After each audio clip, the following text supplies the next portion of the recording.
মালদা জেলা ক্রীড়া সংস্থার আহ্বানে বিভিন্ন কর্মসূচিতে যোগ দিতে জেলা সফরে ভারতীয় ক্রিকেট দলের প্রাক্তন অধিনায়ক সৌরভ গাঙ্গুলি বৃহস্পতিবার সকাল 10:30 নাগাদ বন্দে ভারতে চেপে কলকাতা থেকে মালদায় পৌঁছান প্রাক্তন অধিনায়ক।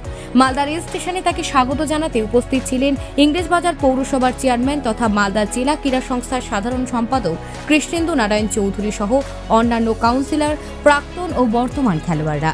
সারাদিন ধরে রয়েছে সৌরভ গাঙ্গুলির বিভিন্ন কর্মসূচি।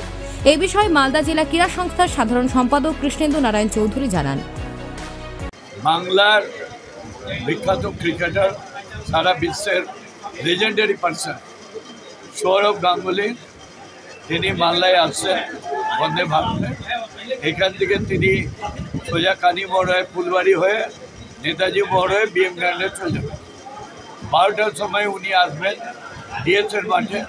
জগমোহন ডালমিয়ার নামে একটা ইনডোর কোচিং ক্যাম্প হবে, সেটা উদ্ঘাটন হবে। ওখানে দুটার কথা বলে দিয়ে উনি বেরিয়ে যাবেন মালদা কলেজে, মালদা ক্লাবে। সেখানে একটা ক্রিকেট কোচিং ক্যাম্প ওপেনিং করবেন।